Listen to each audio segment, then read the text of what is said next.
فذرني ومن يكذب بهذا الحديث سنستدرجهم من حيث لا يعلمون وأملي لهم إن كيدي متين أم تسألهم أجرا فهم من مغرم مثقلون أم عندهم الغيب فهم يكتبون فاصبر لحكم ربك ولا تكن كصاحب الحوت إذ نادى وهو مكذوم لولا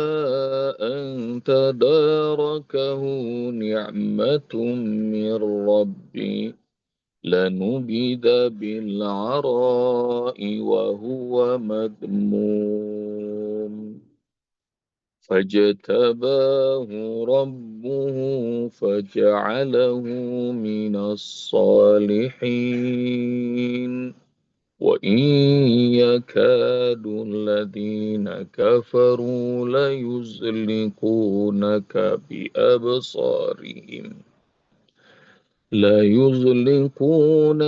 بأبصارهم لما سمعوا الذكر ويقولون إنه لمجنون. اللهم ارحمنا بالقرآن. وإن يكاد الذين كفروا ليزلقونك بأبصارهم لما سمعوا الذكر ويقولون إنه لمجنون. Dua ayat terakhir dari surah Al-Qalam ini berbicara tentang mukjizat Al-Quran. Setelah kemarin Rasulullah SAW disuruh bersabar untuk menjalani dakwah dan jangan meninggalkan medan dakwah seperti yang disesali oleh Nabi Yunus alaihi salam, maka hari ini Allah kasih tahu bahwa ada senjata dakwah yang paling hebat hari ini dan besok. Senjata dakwah yang paling hebat itu adalah Al-Quran. Wa iyakadul ladzina kafaru la yuzliqunaka bi absarihim lamma sami'u dzikra wa yaquluna innahu lamajnun. Dan hampir-hampir saja orang-orang kafir itu akan menggelincirkan kaum Muhammad dengan pandangan jahat mata mereka ketika mereka mendengar Al-Quran. Wa yaquluna innahu lamajnun. Dan mereka berkata, ini benar-benar gila. Pelajaran pertama dari ayat ini. Tanzilu min Rabbil Alamin. Al-Quran itu hadiah terhebat yang Allah turunkan dari Rabb Al-Alamin. Kalau ada orang yang terima hadiah hebat, sementara yang lain gak kebagian, pada hasut tuh, ayah bunda. Misalnya, disiarkan di televisi, warga desa ini masing-masing dapat 1 miliar. Cuma warga desa itu doang. Nah, desa seluruh Indonesia yang jumlahnya ratusan bahkan ribuan, langsung pada iri. Kenapa cuma desa itu doang yang dapat per kakaknya 1 miliar? Nggak usah desa. Di komplek ada rumah cuma 14. Yang ganti mobil cuma 1. Mobilnya baru. Nah, yang lain langsung dah. Matanya pada hasut, pada iri. Paling juga kredit gitu. Ini sama nih. Ya bunda. Hadiah terbesar tuh dikasih Allah pada Muhammad SAW buat umatnya. Dan iri, hasut orang-orang kafir. Dan ciri-ciri orang yang iri itu begini kata Allah. Nih, matanya dipicingin. Jadi kalau matanya micing, kemudian mukanya cemberut, otaknya muter, gitu. Nah, itu ciri-ciri orang cepat tua, banyak kerutan di wajah.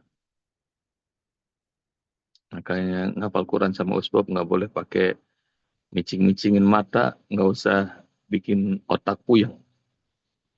Karena Al-Quran itu buat kita bahagia. Jadi kalau lagi ngajar ngapal Quran semua udah tersenyum, banyak orang udah bahagia, udah senang-senang. Masih aja ada yang begini nih matanya tuh. Dia mencoba ngafal pakai otak, nggak bisa-bisa, nggak hafal-hafal. Kan udah harus kasih tahu dari awal, jangan pakai otak bikin pusing. Maka happy dengan Al-Quran. Balik, karena itu hadiah terbaik yang Allah berikan, yang nggak kebagian iri pasti. La yuzlikunaka bi absarihim. Mereka hampir saja membuatmu tergelincir Muhammad karena pandangan jahat mereka. Pelajaran kedua hari ini ayah bunda, hati-hati bahaya ain. Ayah bunda udah pernah belajar tentang ain apa belum? Bahaya ain.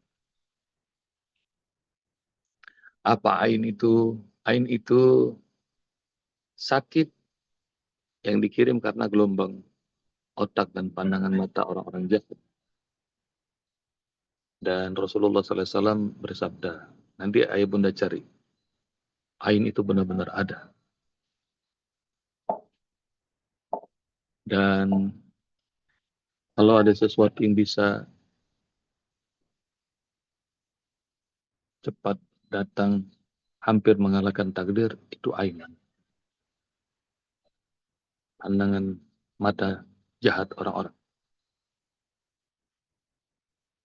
Di hadis lain Rasulullah SAW bilang, nanti ayah bunda cari, hal yang paling banyak mematikan manusia setelah takdir adalah ain. Jadi banyak orang mati karena pandangan jahat orang-orang. Dan pandangan-pandangan jahat orang-orang itu nggak berasa, ayah bunda. Kalian bisa lihat sekarang bahayanya ain terjadi di hampir banyak selebriti. Yang mereka segala-gala posting, hidupnya kayaknya bahagia banget. Dari sekian ribu, sekian juta orang yang nonton, yang lihat akun mereka, nggak semuanya orang seneng. Banyak juga yang aib. Kalau sekarang namanya disebut haters. Bunda ngerti nggak tuh haters? Yang benci, ngelihat sih akunnya, tapi nggak benci. Komen yang buruk-buruk. Maka nggak heran tuh. Bisa menyebabkan sakit yang aneh, bisa menyebabkan pisah pasangan, bisa menyebabkan macam-macam.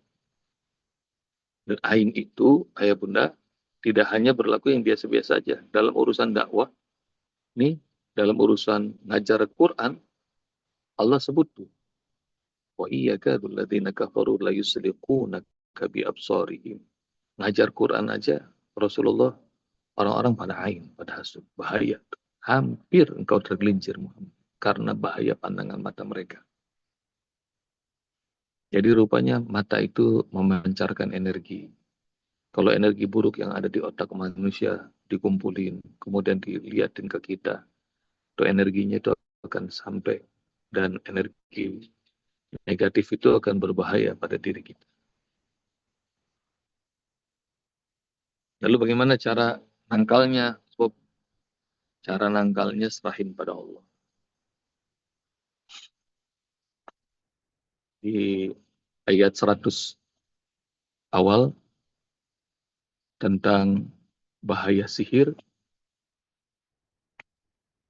dalam kerajaannya Sulaiman, dua malaikat yang mengajarkan sihir di negeri Babilonia. Nah, di sana Allah Subhanahu wa taala memberitahukan. Wa yata'allamuna minhuma ma yadurruhum wa la yanfa'uhum. Dan orang-orang pada belajar ilmu sihir dari dua malaikat itu, yang enggak mendatangkan mudarat juga enggak mendatangkan manfaat. Jadi mudarat itu bukan karena sihir. Orang sakit, orang mati bukan karena ain atau sihir. Tapi kalau Allah Subhanahu wa taala jaga, maka nggak bakal terjadi itu. Nah ya Bunda, kalau ngelihat mobil khusus pada anaknya, pada cucunya yang masih kecil, sakit yang aneh, nah, doa. Doa anti ain.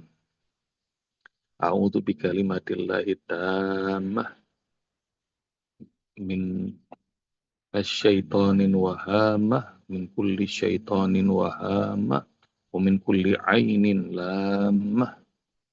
Doanya. A'udzu bikalimatillahi tammah min kulli syaitonin wahamah, wa min kulli ainin lamah. A'udzu bikalimatillahi tammah min kulli syaitonin wahamah, wa min kulli ainin lamah. Aku berlindung dengan kalimat Allah yang sempurna dari setiap gangguan setan dan hewan-hewan yang berbisa, dan dari setiap pandangan mata yang membinasakan. Hadisnya riwayat Bukhari. Ayo Bunda, cari dan amalkan. Maka sebentar-bentar kalau ada ngeliat cucu, ngeliat anak cakep, pintar, segala macam, nggak usah diposting. Nggak semua orang seneng. Dan nanti ayah Bunda cari aja video-video bahayanya ain. Anak ada yang lagi cakep, pintar, nggak lama sakit, cacat. Dan Rasul bilang, ain itu benar-benar ada. Jangan hal-hal yang biasa, ya Bunda. Ngajar Quran aja seperti Rasul ini hampir tergelincir kaum Muhammad karena pandangan jahat mereka.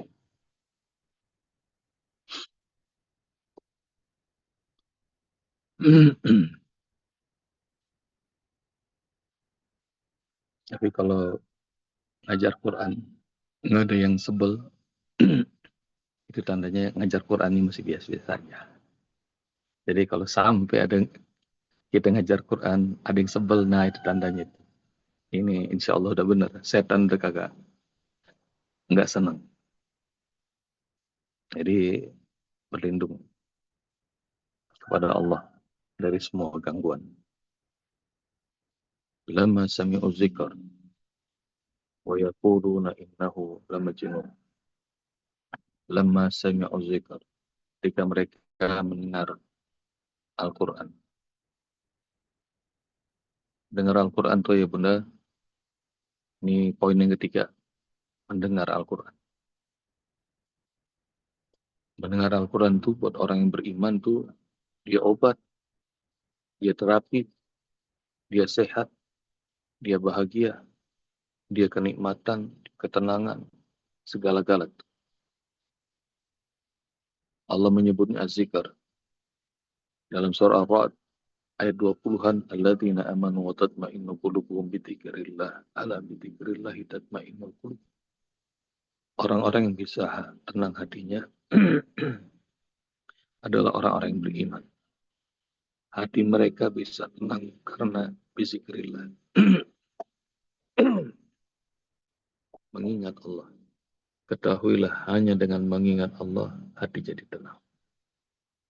Dan Allah sebut Al-Quran dari ayat ini adzikr. Dan zikir yang paling agung, zikir yang paling mulia itu Al-Quran.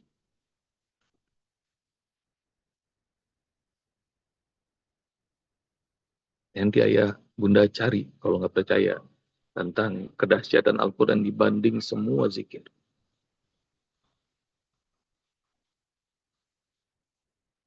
Man syaghalahul Quran ani zikri wa mas'alati. Siapa yang sibuk dengan baca Al-Quran, dia ngafal, dia murajaah, sampai-sampai dia lupa untuk zikir dan minta padaku. Dia nikmat baca Quran sampai dia lupa zikir dan lupa doa minta sama aku. Maka aku akan berikan kepada ahlul Quran itu lebih utama dibanding permintaan dan zikir orang-orang yang melakukannya. Cari hadis. Man syaghalahul Quran an zikri wa mas'alati. Siapa yang sibuk dengan Al-Quran sampai dia lupa zikir dan berdoa padaku, maka aku akan berikan kepada yang sibuk dengan Al-Quran itu. Lebih utama, lebih afdol dibanding apa yang aku berikan kepada orang yang zikir dan orang yang berdoa padaku. Jadi ada di kelas ini yang habis sholat langsung lompat Ustaz pakai mukena karena mau ikut murojaah. Keren. Jadi nggak sempat zikir, nggak sempat doa, tapi menikmati murojaah. Nah itu dalilnya ntar cari. Ayo bunda. Jadi poin yang ketiga tuh ngedengar Quran bahagia dan latih pendengaran kita, ya bunda. Hingga ngedengar tuh connect ke hati. Jadi kalau ngedengar Al-Quran, ngedengar terus connect ke hati. Kadang-kadang ngedengar tapi otak kemana-mana. Nggak connect ke hati. Dan dalam surah Al-A'raf, ngedengar aja dapat rahmat Allah. Wa idza quri'al Qur'an fastami'u lahu wa ansitu la'allakum turhamun. Kalau diperdengarkan dibacakan Al-Quran, maka simak. Wa ansitu, diam. La'allakum turhamun, agar kalian dapatkan rahmat Allah.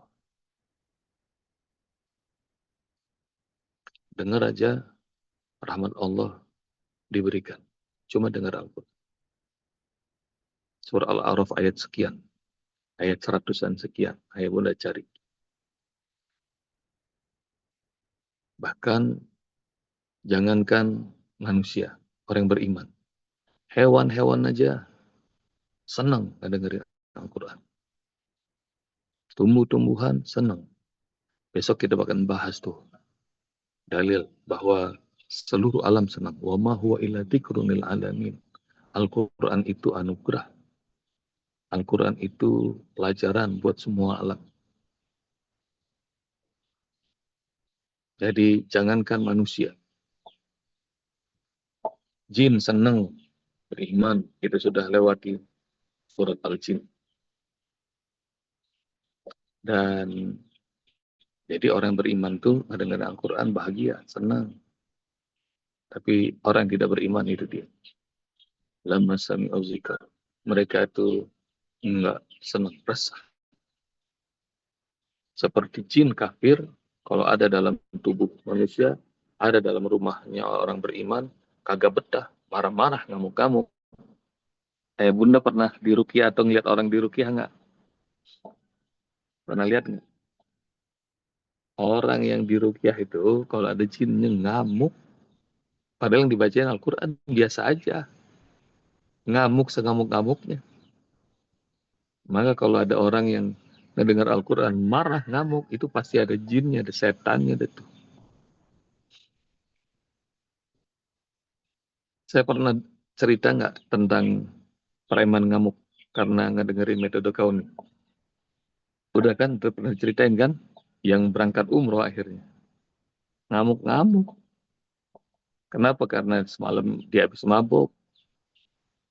Bangun pagi-pagi dia tidur kedengaran orang baca Quran kencang-kencang, ngamuk. Seperti Umar bin Khattab, ngamuk-ngamuk. Jadi ayah bunda, buat orang yang beriman, Al-Quran itu kedamaian. Buat orang yang sakit jiwanya, oh dia ngamuk.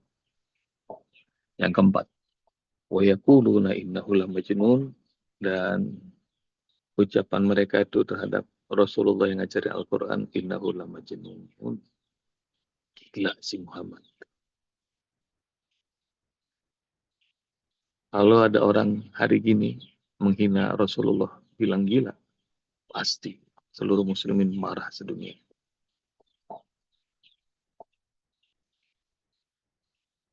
Dan pelajarannya itu ayah bunda buat kita semua nih. Makanya jangan kecil hati. Kalau lagi ngajar Al-Quran halangannya banyak bang. Maka kalau lagi ngajar Quran halangannya banyak, itu tanda-tandanya mudah-mudahan kita ikut jalannya Rasulullah ngajar Quran. Jadi kalau ngajar Quran dipuji, dibayar segala macam, biasa itu mah biasa. Tapi begitu ada setannya nih, ada yang menghina, ada yang caci, ada yang ngusir, ada macam-macam. Itu mudah-mudahan ini kita sudah ada di jalurnya Rasulullah SAW ngajar. Wa yaquluna innahu lamajnun. Dan ini jadi motivasi buat saya, buat semua yang pengen ngajar Al-Quran meskipun baru satu ayat. So, kata Rasulullah, balighu anni walau ayat. Ajarkan semua apa yang kalian dapatkan dariku meski cuma satu ayat. Kemarin waktu kajian hari Ahad, saya men-challenge kepada ayah bunda waktu kita pengajian kitab Al-Azkar An-Nawawi. Ada seorang sahabat Rasulullah bernama Abu Umamah Al-Bahili radhiyallahu anhu. Saya nanya kepada ayah bunda, ada yang pernah dengar nggak hadis lain yang disampaikan oleh Abu Umamah Al-Bahili? Ada yang pernah dengar nggak? Banyak kan ayah bunda nggak ada yang jawab. Nah ini ada Usbib nih, yang kuliahnya kuliah hadis di Al-Azhar. Yang ribuan hadis sudah dipelajari nama Usbib tuh, tahrijnya segala macam. Saya nanya, Usbib, ada hadis lain nggak dari Abu Umamah Al-Bahili? Dan Usbib mikir tuh, apa ya? Tuh. Dan kalimat saya ngomong begini. Tuh, ayah bunda boleh jadi ini hadis satu-satunya yang baru kita tahu dari seorang sahabi Abu Umamah Al-Bahili. Kalau dari Abu Hurairah banyak hadis kita tahu. Kalau dari Aisyah banyak ribuan. Dari Abdullah bin Mas'ud, Abdullah bin Abbas, Abdullah bin Umar banyak hadis. Tapi ini seorang sahabat Abu Umamah, dia menyampaikan hadis yang Masya Allah. Jadi maknanya ya bunda, jangan kecil hati kalau kita nyerap ilmu itu lama lemot, jangan kecil hati. Ada teman kita yang baru didengerin, mereka kasih tahu aja pinter banget, cepet. Biasanya kalau yang belajar pinter itu ntar jadi karyawan. Yang belajarnya bolot itu insya Allah jadi pengusaha nanti. Kenapa kok bisa jadi pengusaha? Iya karena dia ngelamar kemana-mana nggak diterima, akhirnya bikin usaha. Yang pinter-pinter kuliahnya, biasanya ntar dia cuma ngelamar jadi karyawan. Jadi jangan kecil hati ya, yang bolot-bolot. Jadi insya Allah yang lemot segala macam, meski cuma satu ayat, meski cuma satu hadis, sampai. Terus baru ngajarin, diomelin sama ustazah, sama Pak Kiai, sama guru. Kamu nih bacaan belum bener, udah ngajarin tahfiz. Nah, jangan kecil hati aja bunda. Bilang aja saya sudah dapatkan sanadnya langsung dari Usbob gitu. Jadi jangan kecil hati, tenang aja, ajarin. Dan saya sampaikan kalau orang-orang disuruh belajar tajwid dulu, itu malah kagak sunnah. Karena Rasulullah SAW 23 tahun belajar Al-Quran sama Jibril, nggak pernah diajarin tajwid. Bener nggak ya bunda? Kan kalau diajarin tajwid pasti begini ngomongnya nih Jibril. Iqra bismi rabbikal ladzi khalaq. Muhammad baca khalaqnya cedotin. Itu hukumnya qalqalah kubro. Nggak ada riwayatnya. Qalqalah itu kagak pernah disebut sama Jibril. Ikhfa nggak ada, idgham nggak ada, iqlab nggak ada. Coba cari dah dalilnya. Pernah nggak Jibril ngajarin tajwid? Nggak ada. Salah seorang ngomong nazom di depan saya di sebuah masjid. Ini buktinya, Ustaz. Saya bilang, saya kasih duit 1 juta, kalau kamu bisa dapetin itu adalah hadis. Itu bukan hadis, itu nazomnya tajwid. Saya bilang begitu. Jadi maknanya, tahu dari mana? Sebab nggak pernah belajar tajwid. Ayah bunda nanti googling, cari ilmu tajwid itu abad keberapa ditemukan oleh manusia. Abad 3 Hijriyah, maknanya 200 tahun setelah Rasulullah wafat, baru ada ilmu tajwid.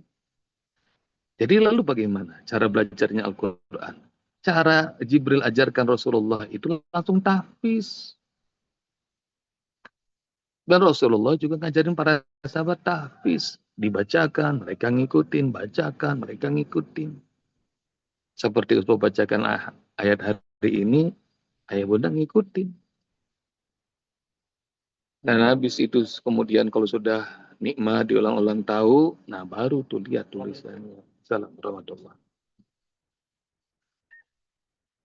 Baru lihat, baru tuh nulis. Jadi tidak dimulai dari huruf, tidak dimulai dari baca. Dan sampai wafat Rasulullah tidak bisa baca, tidak bisa nulis. Ummi. Tapi Rasul dan para sahabat hafal 30 juz. Nah, gitu ya bunda. Jadi yang masih goyang-goyang gitu gara-gara diomelin sama ustazahnya, diomelin sama guru-gurunya, tenang, tenang. Jangan-jangan mereka malah ngaji selama ini nggak pakai dalil.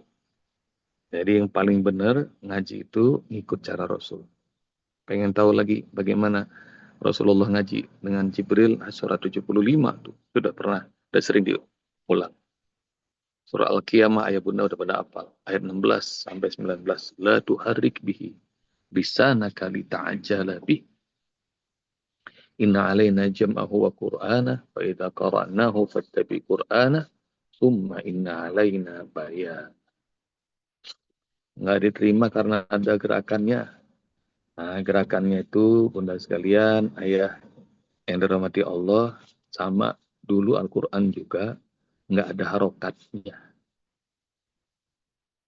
Al-Quran itu malah nggak ada titiknya. Al-Quran dulu nggak ada tanda wakofnya. Sebab sebut nih, karena udah mulai ditantang-tantang, akhirnya keluar ilmunya nih. Tidak ada titiknya, nggak ada harokatnya, nggak ada tulisannya Al-Quran di zaman Rasul. Jadi huruf nun sama huruf ya, huruf ba, huruf ta, huruf sa sama.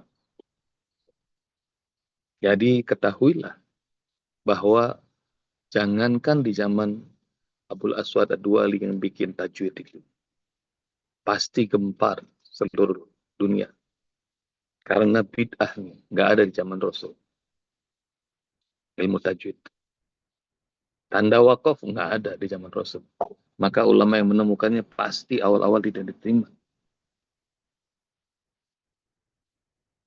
Karena di zaman Rasul, Rasul tidak pernah menyuruh semua para sahabatnya belajar baca dan belajar nulis. Hanya yang bisa aja. Dan ibunda rahmati Allah Subhanahu wa taala, sampai Rasulullah wafat, Umar mendesak Abu Bakar, ayo kita tulis Al-Quran. Dan jawabannya Abu Bakar, kalau Rasulullah melakukannya, aku pun akan melakukannya. Tapi Rasulullah tidak melakukannya. Jadi penulisan Al-Quran tidak dilakukan Abu Bakar. Lucunya, Umar yang ngajuin usulan itu, Abu Bakar, Umar yang mengusulkan, begitu Abu Bakar meninggal, Umar jadi khalifah, Umar juga nggak melakukan. Kapan penulisan Al-Quran diseragamkan? Zamannya Utsman. Nanti cek di Google tahun berapa Utsman melakukannya. 25 Hijriah, maknanya 15 tahun setelah Rasulullah wafat, baru Al-Quran itu dituliskan, diseragamkan. Berapa kopinya yang dibuat oleh Utsman? Dalam riwayat 4, dalam riwayat 6 atau 7. Jadi maknanya itu disebarin ke banyak negara. Dan di kalangan para sahabat pun nggak megang, mereka nggak baca. Disimpan di satu negeri cuma satu. Sementara para sahabat zaman itu 120 ribuan. Jadi nggak baca, nggak nulis. Kenapa Usbub pakai gerakan? Sama, ayah bunda. Karena banyak orang yang belajar Al-Quran nggak nyampe rasa. Nggak tahu arti. Maka ini ilmu yang Allah kasih. Seperti para ulama diilhamkan, bikin ilmu tajwid supaya bacaan benar. Awal-awal pasti ditolak. Seperti ada ulama yang Allah ilhamkan, bikin tanda wakaf. Ada lam alif, ada mim, ada qaf, lam, ya. Supaya apa? Supaya mereka kalau berhentinya pasnya di sini. Padahal dulu nggak ada. Nah sekarang ada gerakan. Supaya apa? Supaya ayah bunda kalau baca Al-Quran nyampe ke hati. Kan dulu ngerasain baca Al-Quran biasa aja bawaannya ngantuk. Sekarang baca Al-Quran, jadi tahu artinya. Itu. Nah, biasanya malah Usbub malas ngomongin soal-soal dalil kayak begini. Nah, tapi karena ditanya begitu. Dan nanti yang belum ikutan TOT, ikutan Living Quran, ntar ikutan hadir. Jadi 3 hari 2 malam biasanya Usbub ngasih tahu dalil segala-gala. Bagi mereka yang pengen mantep, ajak. Nah, demikian ya Bunda. Jadi Di panjang banget. Jogja, Ustaz. Insya Allah di Jogja. Di semua daerah ntar. Insya Allah. Alhamdulillah. Terima kasih, Ini Ustaz. tanggal 14, tanggal 15 Desember insya Allah kita di Anyer. Tanggal 16 Usbub ngajar di Serang. Jadi cuma beda 1 hari. Insya Allah katanya targetnya 2.500 orang belajar Al-Quran. Habis itu nanti di Kerawang, kemudian di Bandung. Bandung kemarin sudah sepakat tuh Ustazah Nani, ada Bunda Diana segala macam, tim host juga ada siap sama di atas 1.000 orang mau. Kerawang udah, nanti semua daerah mudah-mudahan kita bikin ya. Jadi YouTube lagi semangat lagi. Ya di Padang. Ya bikin semuanya dah. Jadi panitia ntar Usbub datang ya. Ajakin aja, kumpulin majlis-majlis taklim semua macam. Insya Allah. Kalau Malang udah bosen kayaknya, Malang udah berkali-kali. Ya. Insya Allah di Jogja, Usbub, tempat lahir saya. Ya siap. Baik, Ayah Bunda. Jazakumullah. Assalamualaikum warahmatullahi wabarakatuh. Waalaikumsalam.